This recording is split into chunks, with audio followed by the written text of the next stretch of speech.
கொள்ளிடம் ஆற்று நீர் வீணாக கடலில் கலப்பதை தடுக்கும் வகையில் தடுப்பணைகள் கட்ட வேண்டும் என கரையோர மக்கள் கோரிக்கை விடுத்துள்ளனர். கொள்ளிடம் ஆற்றில் வெள்ளம் பெருக்கெடுத்து ஓடுவதால் ஆற்றின் கரையோரமுள்ள நீலத்தநல்லூர், மேலத்துக்குறிச்சி, கொத்தங்குடி உள்ளிட்ட கிராமங்களுக்குள் நீர் புகும் அபாயம் ஏற்பட்டுள்ளது. இதனையடுத்து நீர் உட்புகுவதை தடுப்பதற்காக மணல் மூட்டைகளை வைக்கும் பணி நடைபெற்று வருகிறது.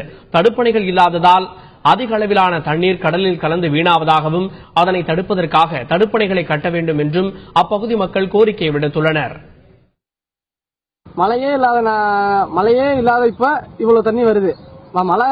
மழை பெய்த பொழுதெல்லாம் வெள்ளம் வந்து தண்ணி வந்தது. ஆனா இந்த அளவுக்கு தண்ணி வரல. மழை தஞ்சை மாவட்டத்திலே மழை கிடையாது. அப்ப இவ்வளவு தண்ணி வருது.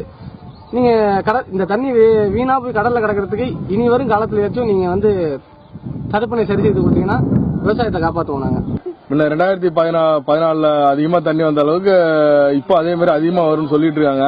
இல்ல அதிகாரிலாம் வந்து லைன்ல வந்து பாத்துட்டு போயிட்டு இருக்காங்க. இப்போ எங்களுக்கு இன்னும் கொஞ்சம் அதிகமா பாதுகாப்பு செஞ்சு கொடுக்குமாறு கேட்கிறோம். செஞ்சு கொடுக்கணும்.